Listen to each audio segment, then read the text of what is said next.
Lívia Mota, seja bem-vinda. Chegou aqui. Júnior Carneiro, bem-vindo, amigo. Cláudia Freitas, Liane Martins.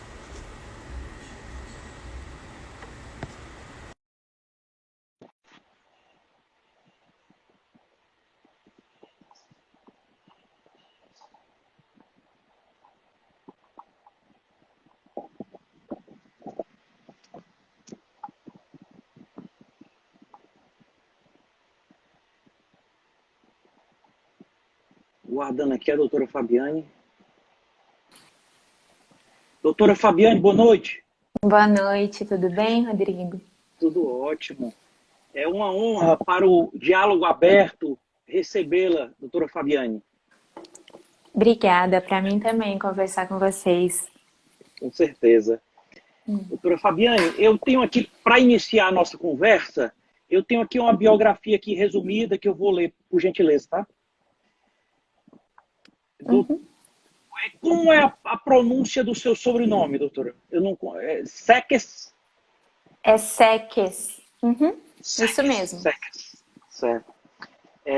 Doutora é psicanalista e crítica literária.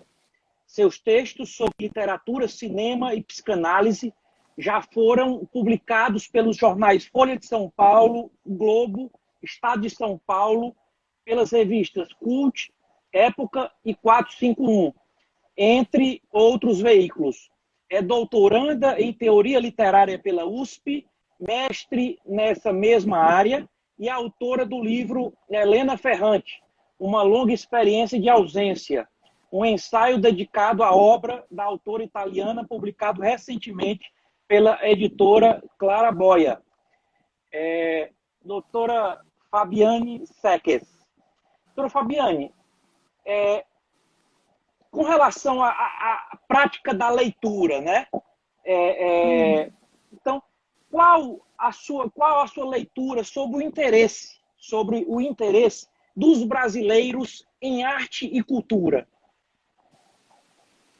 Bom, eu acho que a gente não está sendo muito encorajado em termos institucionais, né?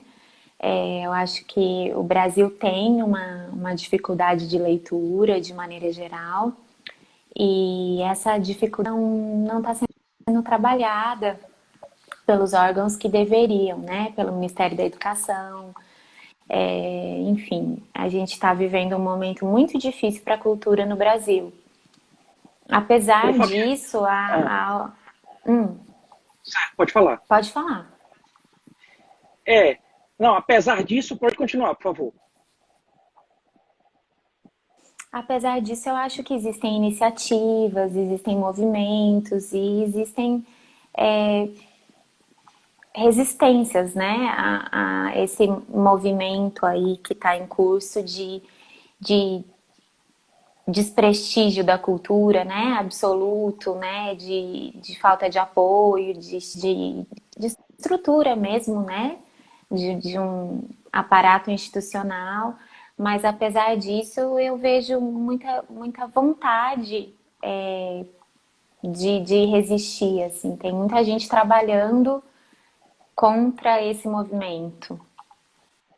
Como a senhora vê a atual produção intelectual brasileira?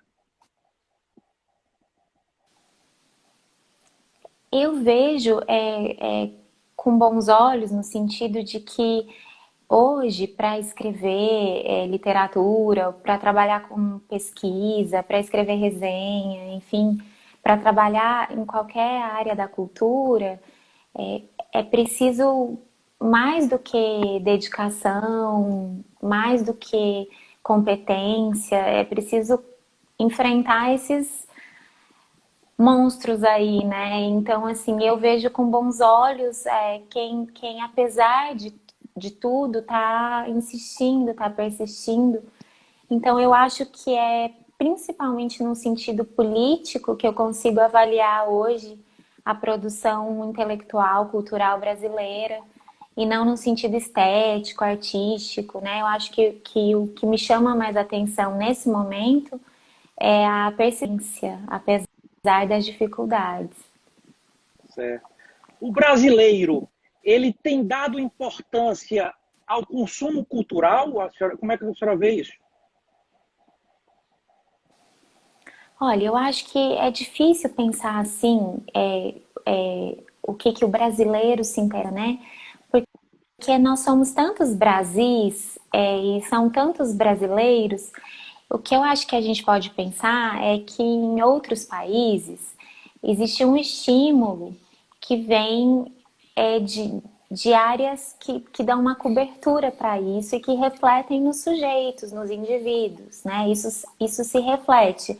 Então, tem apoio a iniciativas no cinema, apoio a iniciativas no teatro, apoio a iniciativas na literatura. Isso é muito importante. E isso reflete também no perfil do público, né? Espectador ou leitor. Então, acho que quando existe uma teia em que essas coisas são estimuladas,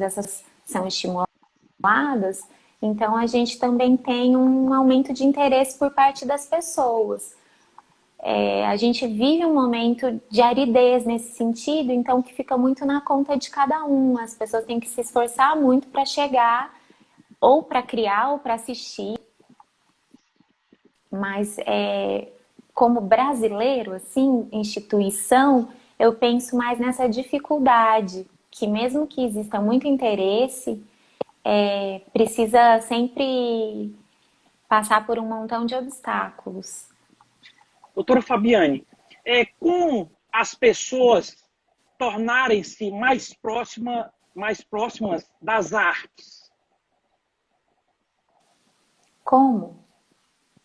É, Eu acho que a gente precisa escolher coisas que nos dizem algo, né?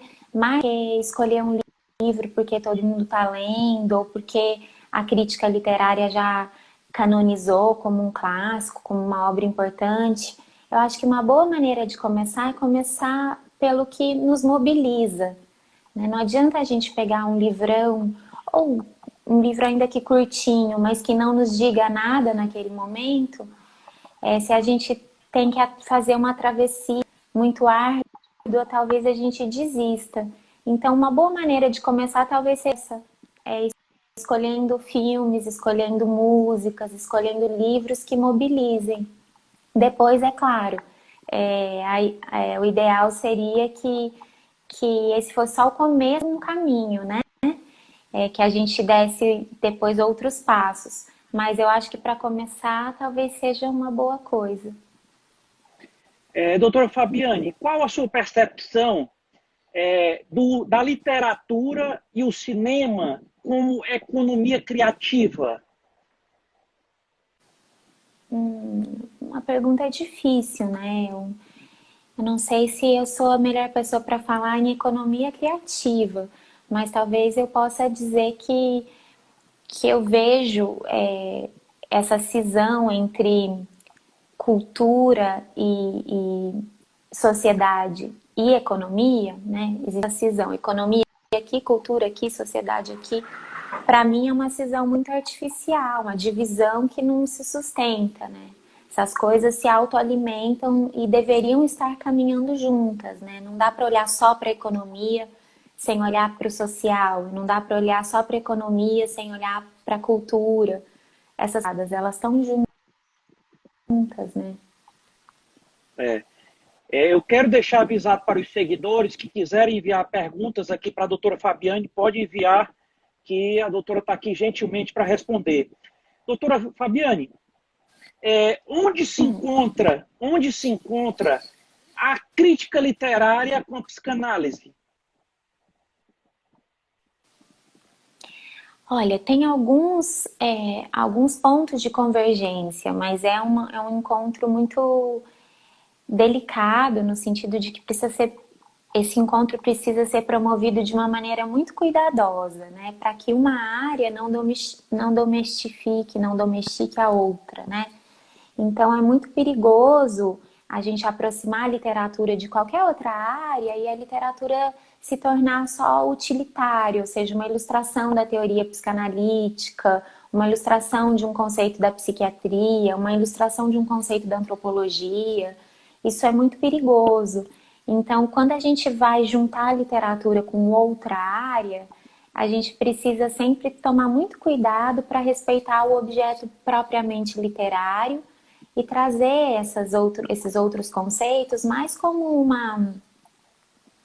um sistema que pode permitir outras interpretações, leituras, mais do ponto de vista hermenêutico, ou seja, interpretativo, para ajudar a ler melhor o texto, do que, por exemplo, para diagnosticar uma personagem. Eu acho que esse é o cuidado que a gente precisa tomar quando aproxima a literatura de qualquer área externa a ela. Entendi. Doutora Fabiane, com relação às mídias sociais, à internet, né, como a senhora vê a expressão, o direito de expressão das pessoas? Você diz a liberdade de expressão? Então, eu acho que esse é um debate muito contemporâneo, né? Que as pessoas estão confundindo um pouco liberdade de expressão com, com o direito de falar tudo que vem à mente. E não é disso que se trata, né? Se a gente está falando coisas preconceituosas, se a gente está infringindo a lei, a ética, a gente precisa talvez repensar, né, o que a gente chama de liberdade de expressão.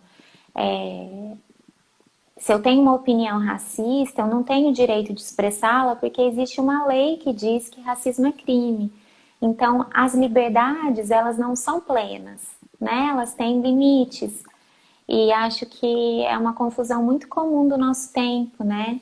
As pessoas confundem o direito de ter uma opinião, de falar sobre essa opinião, com o direito de falar absolutamente tudo que pensam, que vem à cabeça. Do mesmo modo que a gente não pode fazer tudo o que a gente quer fazer, porque também existe uma lei que diz isso é proibido, isso é permitido, a gente também não pode falar ou escrever tudo o que a gente quer, tudo que vem à mente. Eu sou contra a censura, mas eu sou a favor dessa mediação, né, de que a gente respeite e tenha que ser respeitado os limites da própria lei, da própria legislação. Certo. Doutora, chegou aqui uma pergunta aqui de uma seguidora. Ela é professora Lourdiana. A professora Lourdiana pergunta: doutora Fabiane, qual seria a saída para leitores que não podem comprar livros? Sou educadora e os meus alunos reclamam muito dos valores dos livros. É uma dificuldade, né, no nosso país também, porque a gente tem poucas bibliotecas, né? Tem bibliotecas e o trabalho das bibliotecas públicas é muito importante. Então, seria a primeira coisa que eu pensaria, né, da importância de estimular os alunos a frequentar a biblioteca, a usar o serviço da biblioteca, porque infelizmente o mercado editorial, como todo mercado, tem preço, tem custos, é um mercado que muitas vezes torna a leitura uma coisa e o objeto, o livro, é outra, né? Então, às vezes, o objeto se coloca como um obstáculo à leitura e não como uma plataforma de leitura. Ou seja, eu não consegui aquele objeto porque ele é caro, então, em vez de se transformar numa plataforma de leitura, ele se torna um obstáculo. Então, eu acho que esse comentário é muito importante para a gente lembrar também o quanto a gente precisa prestigiar e lutar para que sejam prestigiadas as bibliotecas públicas, municipais, estaduais, as bibliotecas das universidades.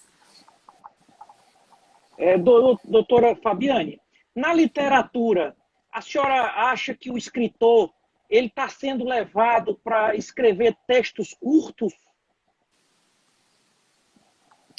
Não sei se eu vejo assim. A autora que eu pesquisei, esse livro que você falou que eu publiquei, é esse aqui que eu publiquei pela Claraboia. Essa autora, Helena Ferrante, ela é contemporânea, ela é um fenômeno de recepção, ou seja, ela é muito lida, muito comentada. E a obra-prima dela, a obra mais lida dela, tem 1.700 páginas. Então, eu não sei. Eu acho que na internet, sim, as pessoas têm preferido textos curtos, mas na literatura eu não sei se eu vejo essa tendência. Eu acho que existe também gente fazendo.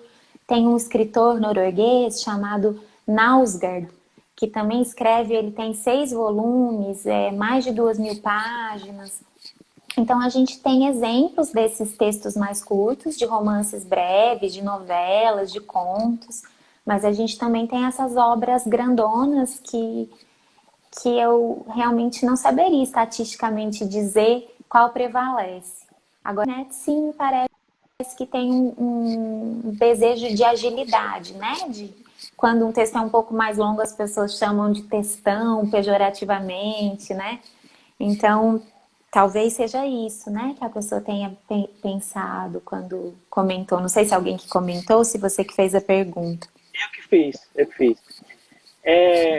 Avisar para os seguidores aí que quiserem enviar perguntas, pode enviar. Enquanto isso, eu vou perguntando. Doutora Fabiane, na sua visão, o que é um bom título? Bom título de livro? Eu acho que um título que dialogue com o conteúdo da obra, mas de uma maneira que a enriqueça, que não seja só. Estou falando da obra literária, né? Quando não é literatura, quando é uma obra de não ficção, às vezes um título, por exemplo, eu estou com um exemplo aqui para mostrar. Esse livro que não é de literatura, que é um livro de teoria. E aí eles chamam o romance de formação, é direto em relação ao tema. Agora, quando a gente está falando de ficção, eu gosto quando o título, por exemplo, esse romance da Natalia Ginzburg, chama Léxico Familiar e tem muita relação com o romance que ela está escrevendo, com a história que ela está contando. E é uma relação até direta, mas não empobrece, ao contrário, eu acho que joga uma luz na leitura. Eu gosto de títulos assim, mas acho que isso é muito pessoal, né? Certo. Doutora Fabiane, um bom livro, ele dá um bom filme?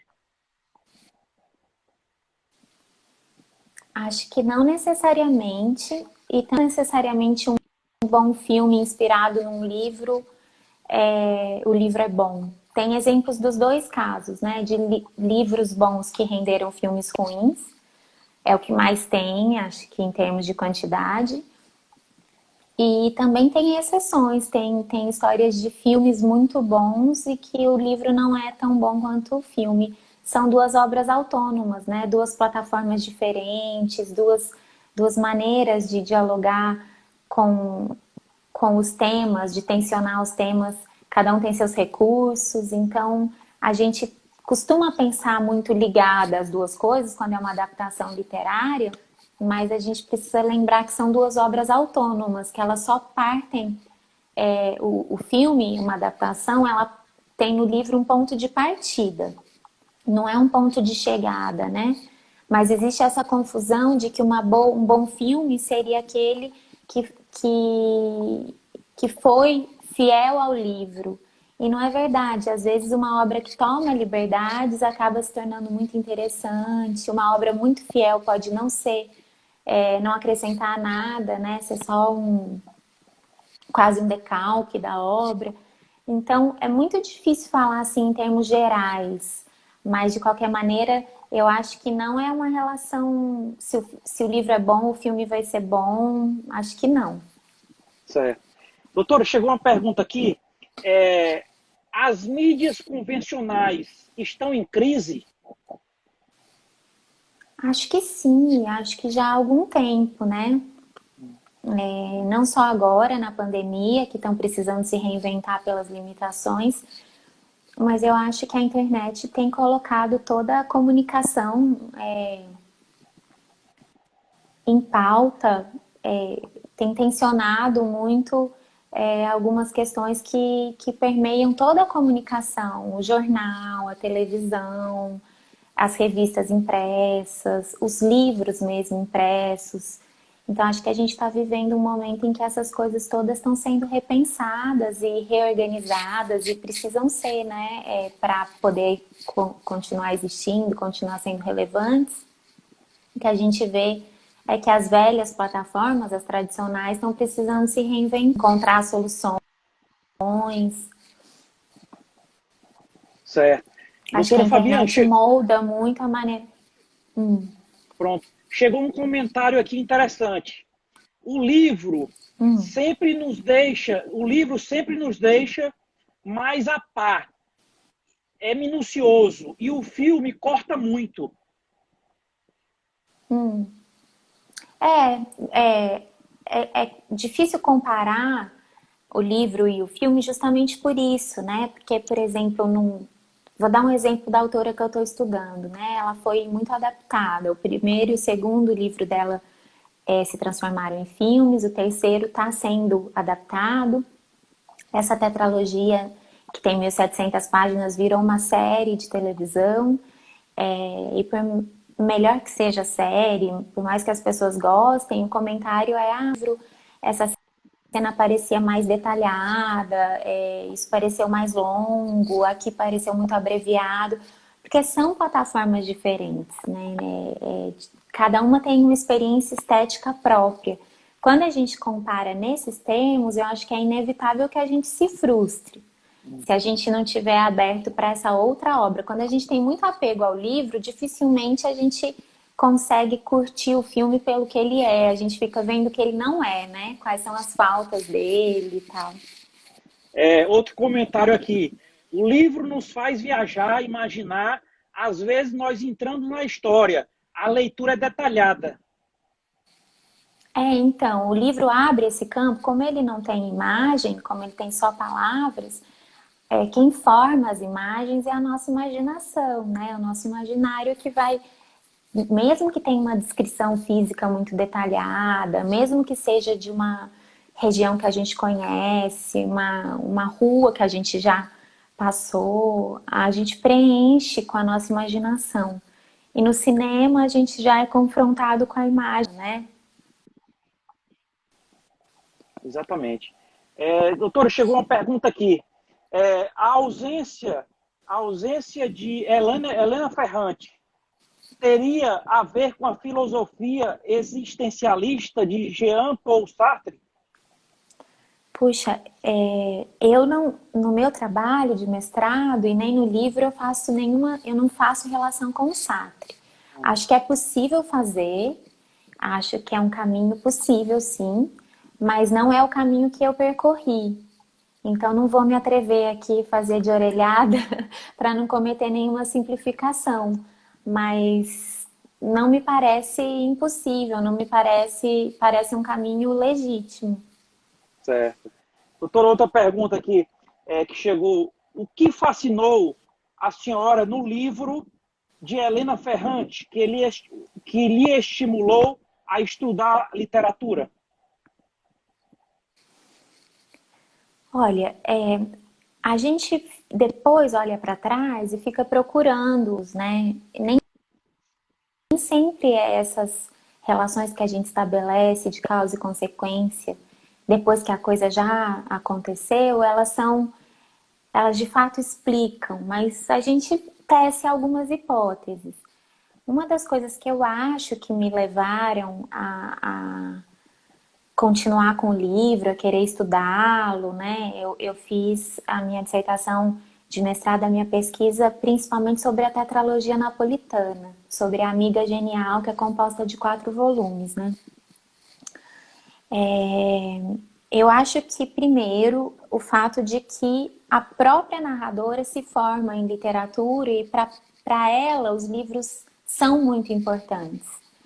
Simbolicamente e concretamente eles acabam sendo muito importantes. A narradora é uma escritora, é formada em letras, estuda literatura, é uma leitora muito dedicada.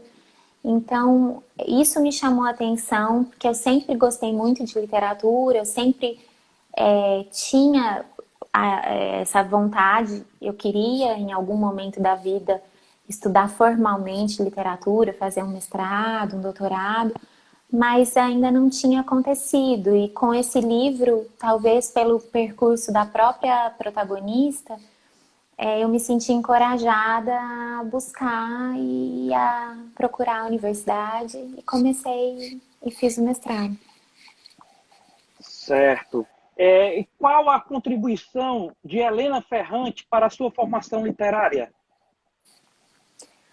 Olha, é imensa, porque, como eu disse, eu não sou formada em literatura, então eu precisei fazer um caminho, em poucos anos eu precisei compensar uma defasagem teórica.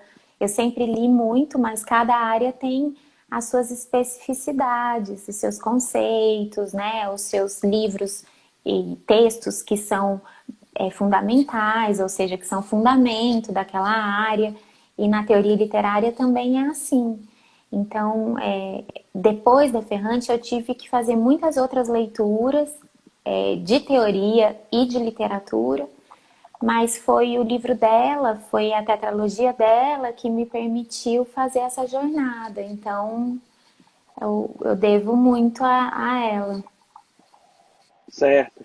Doutora Fabiane, o livro Helena Ferrante, Uma Longa Experiência de Ausência, surgiu de sua tese de mestrado. O que a influenciou a publicá-la como livro?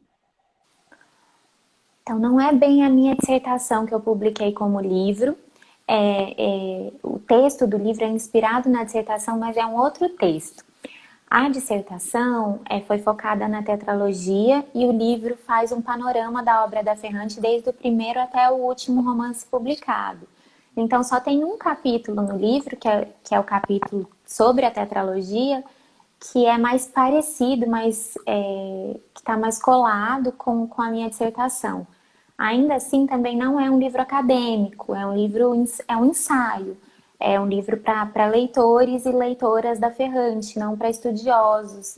Então, eu reescrevi em outra linguagem, mesmo os trechos que coincidem. O que fez com que eu quisesse publicar esse livro foi a própria editora, Tainã Bispo, ela entrou em contato comigo um pouco antes da minha defesa, alguns meses antes, porque ela tinha ficado sabendo de alguns cursos que eu dava e tinha lido alguns textos meus sobre a Ferrante, resenha, artigo, e ela tinha gostado dos textos, gostava muito da Ferrante e ela queria fazer um livro sobre a Ferrante, um livro que tinha um outro formato naquela época, ela tinha uma ideia de um projeto. E a gente foi conversando ao longo do tempo, eu defendi, o tempo foi passando. E aí até a gente chegou em algum momento, a gente concordou sobre um projeto, uma estrutura que fazia sentido tanto para mim quanto para ela. E aí a gente fez o livro assim, foi essa a história do livro. Bacana. Doutora Fabiane, chegou uma pergunta aqui do seguidor Átila Peixoto. Ele pergunta, doutora, como realizar uma crítica em uma obra sem ofender a escrita do autor? Eu acho que a crítica literária não pode se preocupar muito com isso, sabe? Ela não pode se preocupar se ela vai ofender o autor.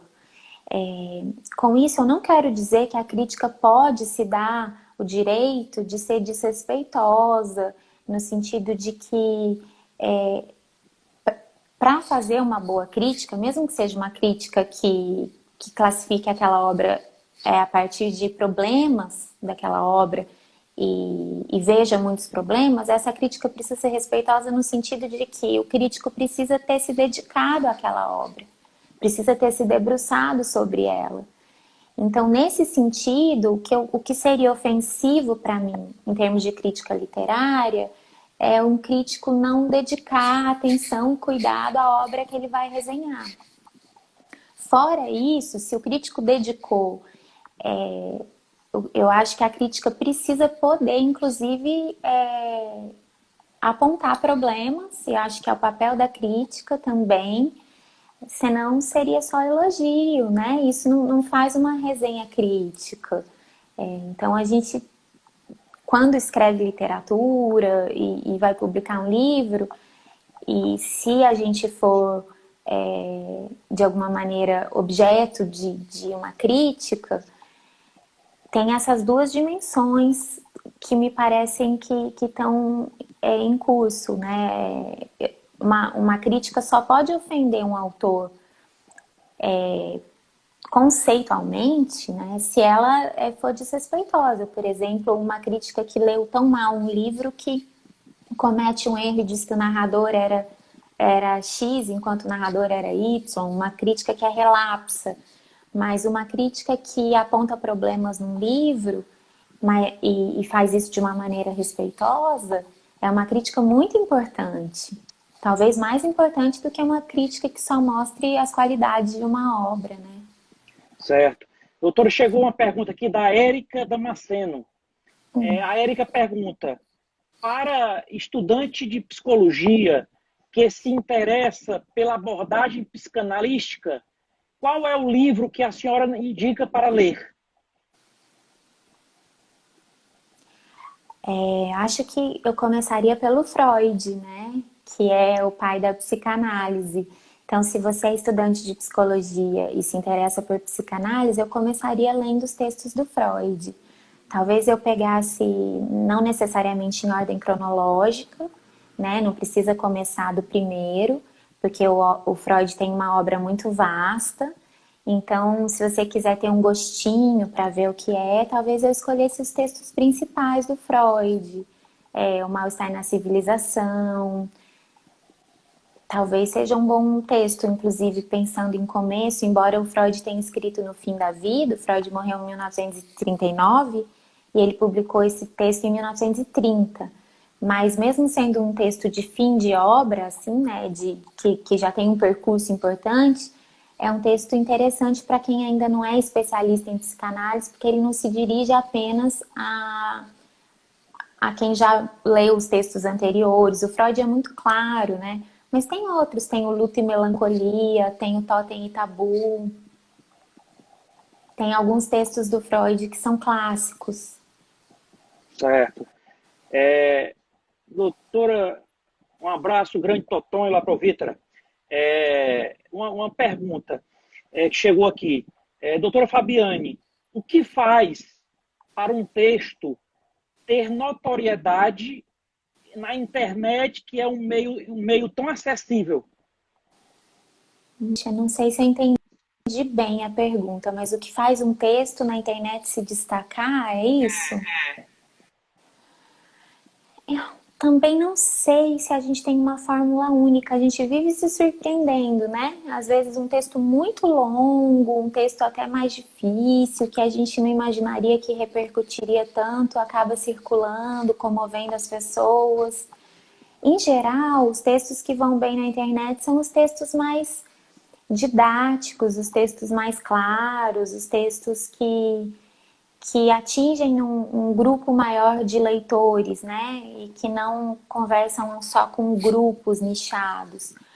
Mas existem exceções, existem textos que, na minha área, por exemplo, tem um psicanalista chamado Christian Dunker, e o Dunker, os textos dele costumam ser longos, são textos complexos, e circulam muito, são muito lidos, muito comentados.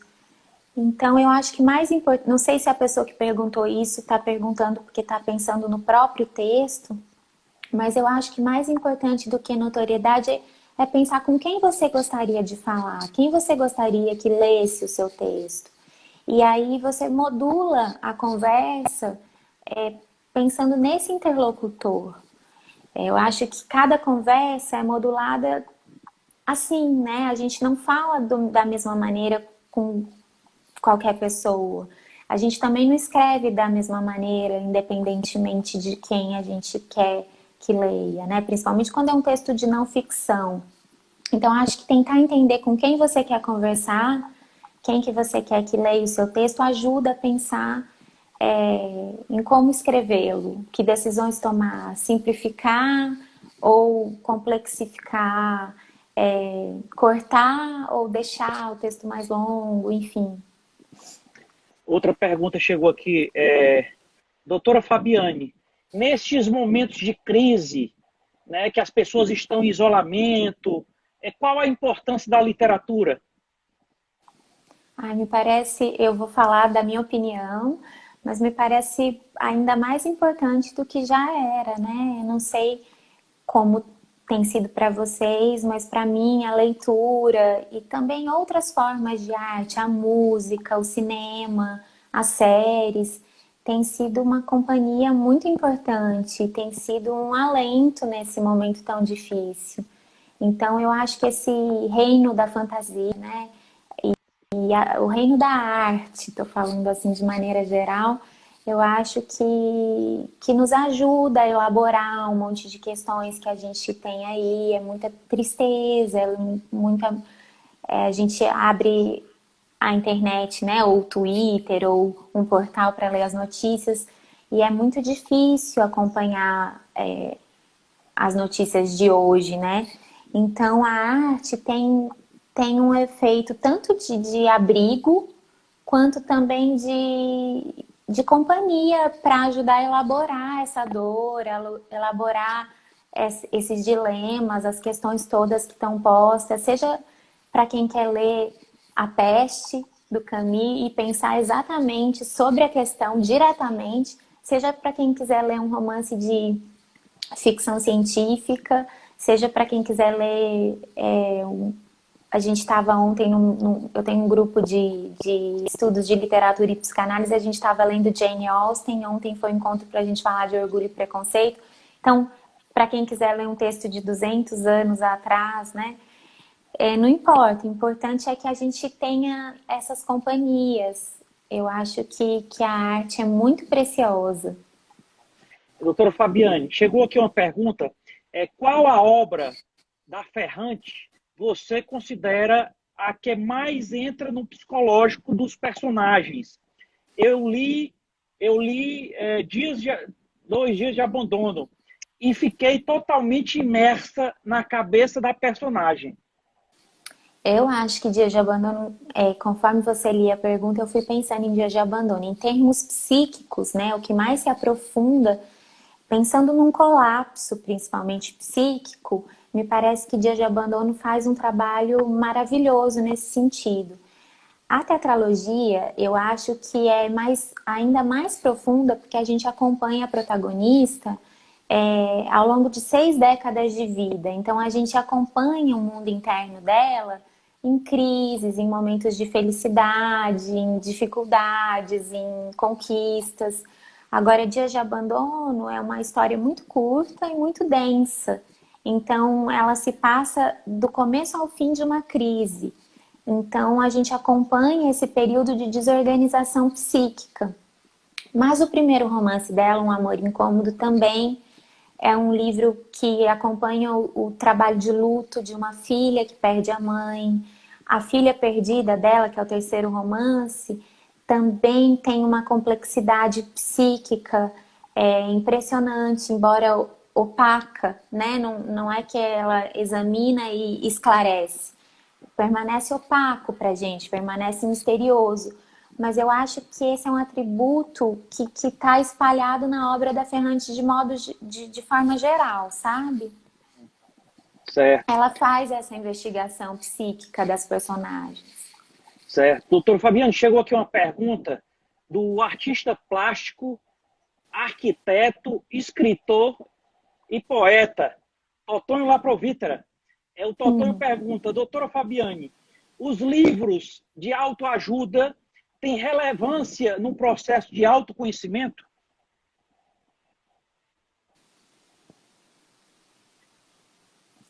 Acho que toda leitura pode ter relevância, sabe? Toda leitura. Não importa a área. Então, não quer dizer que tem, mas pode ter. Acho que depende muito do trabalho do leitor ou da leitora, sabe? Trabalho de implicação. Então, o Kafka tem uma frase que fala que um bom livro é como um machado que rompe os mares gelados da nossa alma, assim. Mais ou menos assim, citando de memória. Então, eu acho que um bom livro de qualquer área, de qualquer classificação, pode ajudar pode nos ajudar num processo de transformação, pode nos ajudar a nos conhecer melhor, a conhecer melhor outras realidades, outros mundos. Então, não penso que é um tipo específico de livro que promove isso, mas um bom livro e um encontro de um bom livro com um bom leitor ou uma boa leitora pode produzir isso. Certo. Uma outra pergunta aqui do Totonho. A obra de Ferrantes é de autoria coletiva?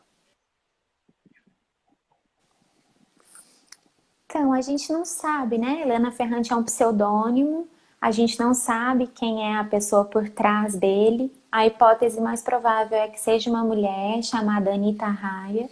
Algumas pessoas pensam que é o marido dela, chamado Domenico Starnone, um escritor italiano muito prestigiado, muito lido na Itália e agora também no mundo.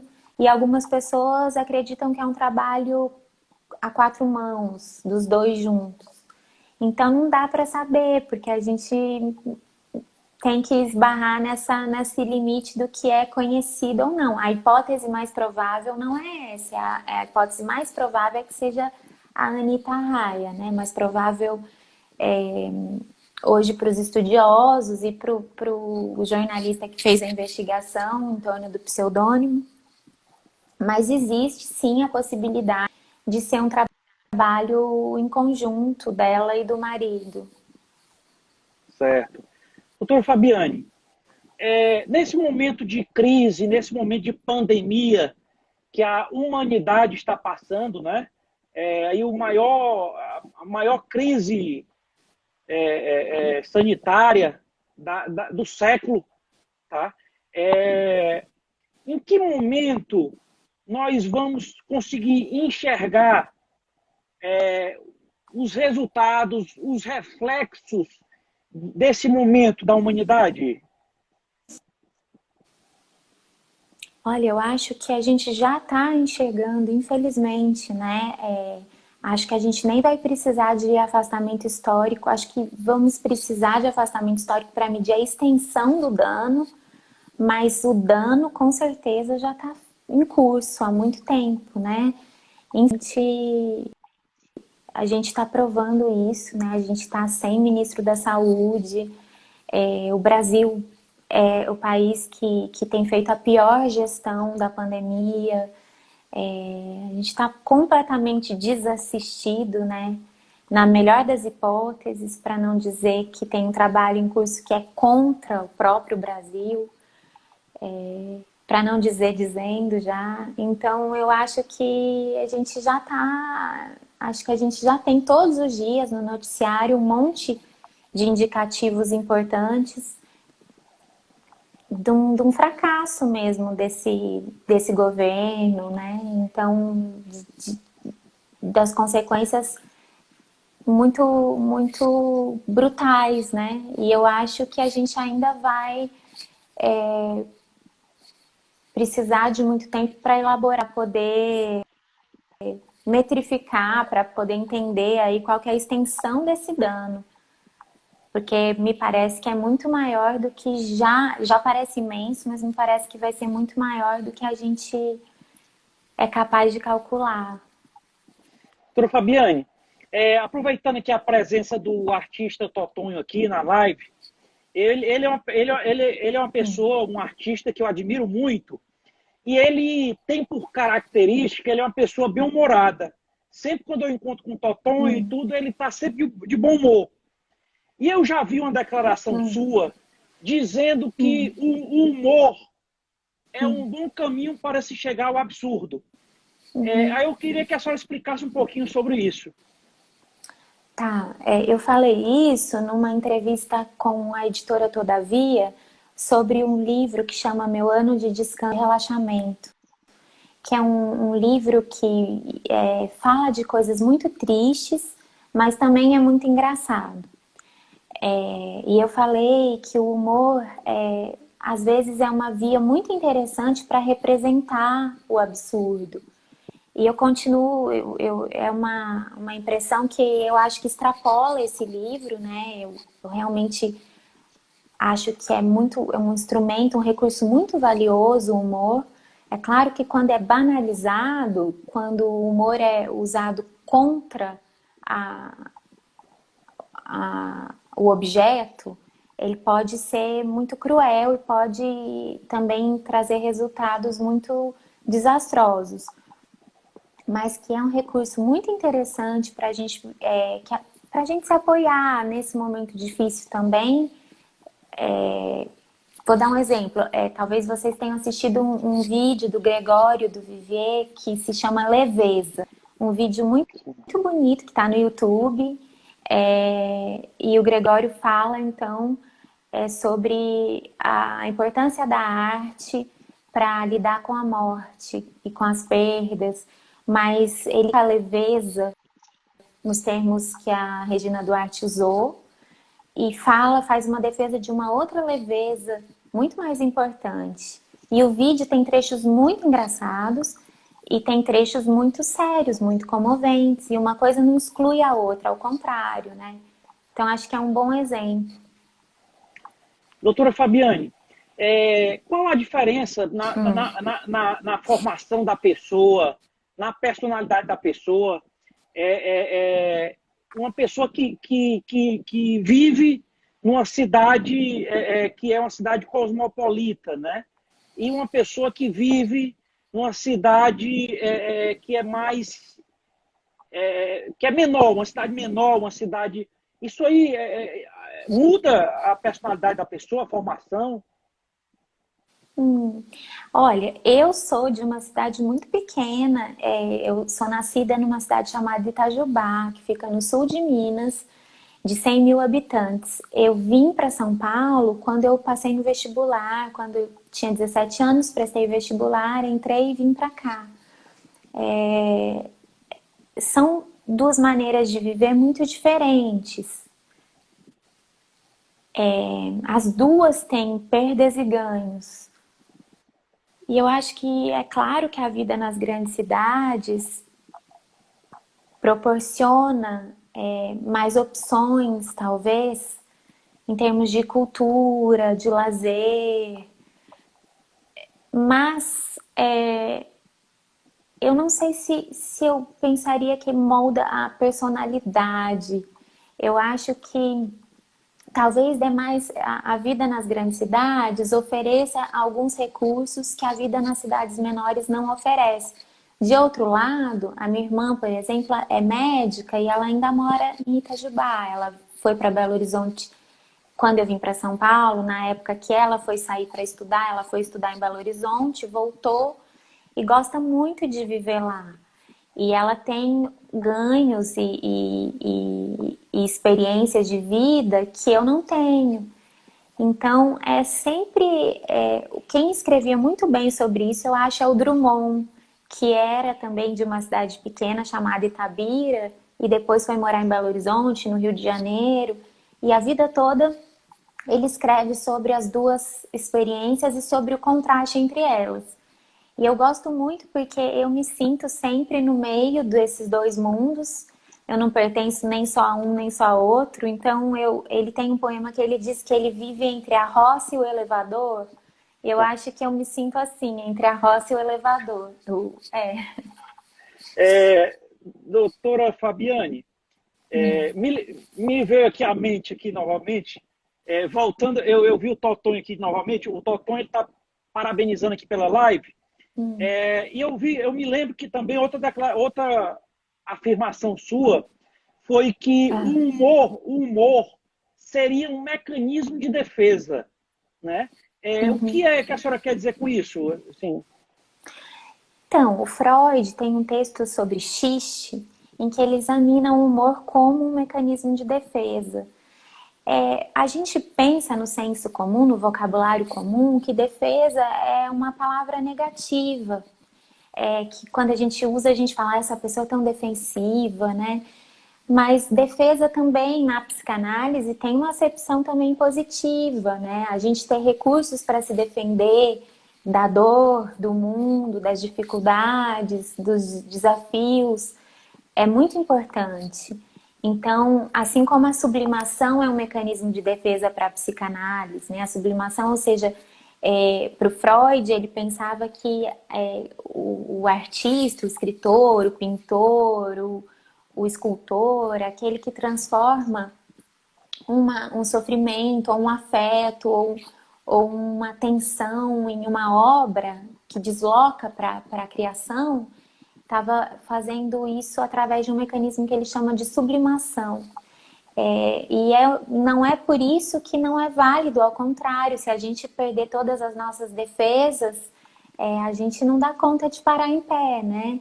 Então, quando isso, eu não falei pensando na acepção negativa da palavra defesa, mas na acepção positiva. Certo. Doutora Fabiane, quem está em quarentena, está em casa, isolado, quais as dicas de livros que a senhora poderia deixar aí? Tá, eu vou começar indicando o meu próprio livro. Vou mostrar. Esse aqui já tinha mostrado da Claraboia. Para quem gosta da Ferrante, ou para quem gosta de literatura, é um livro, um ensaio sobre a obra dela. Eu indico os livros da própria Ferrante, que eu acho, ela está lançando um livro novo aqui no Brasil, né? Tá saindo. Para quem é assinante do clube da editora Intrínseca, vai receber agora em junho. Para quem não é, para quem não quiser assinar, ele vai chegar em setembro às livrarias. Ainda dá para assinar quem quiser, e é um livro que se chama A Vida Mentirosa dos Adultos. Mas eu tenho gostado principalmente de ler, eu também li recentemente um romance curto de 140, 150 páginas, que chama Segredos, do Domênico Starnone, que é o marido da Anita Raia, quem atribuem a autoria dos livros da Ferrante. Livro curtinho, para quem tem dificuldade com leitura longa, vai sair agora em junho pela editora Todavia, e é muito interessante. Também adoro esse livro aqui, e eu acho que ele é um ótimo livro para ler agora, nos nossos tempos, que chama Pequenas Virtudes, da Natalia Ginzburg. É da Companhia das Letras. Mas, nossa, daria para fazer uma lista imensa aí. Eu vou deixar essas indicações por enquanto. Doutora Fabiane, chegou uma pergunta aqui do advogado, doutor Crescente Pereira Júnior. Ele pergunta, doutora Fabiane, as pessoas são amarguradas por conta de uma decepção? Puxa, eu acho que uma coisa legal da psicanálise é que as generalizações, elas têm um lugar na teoria, mas na clínica, primeiro vem a pessoa e depois vem a teoria. Então, as pessoas podem ser amarguradas por tantas razões diferentes, né?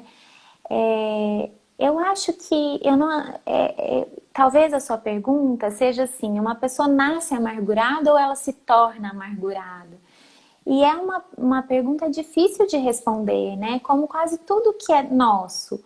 Uma pessoa nasce otimista ou ela se torna otimista? Uma pessoa nasce disciplinada ou ela se torna disciplinada? Quanto do meio interfere na personalidade, né? Na expressão da identidade do sujeito e tal? A gente não sabe, não tem uma resposta única. Eu acho que a gente precisa sempre olhar cada caso, mas há histórias de pessoas que sofreram uma série de decepções e frustrações e que não são pessoas amarguradas. Então, a gente, pelo negativo, a gente pode dizer que não necessariamente, né? Acho que essa é uma resposta correta. Certo. Doutora Fabiane, faltam aqui 5 minutos aqui para encerrar a nossa live.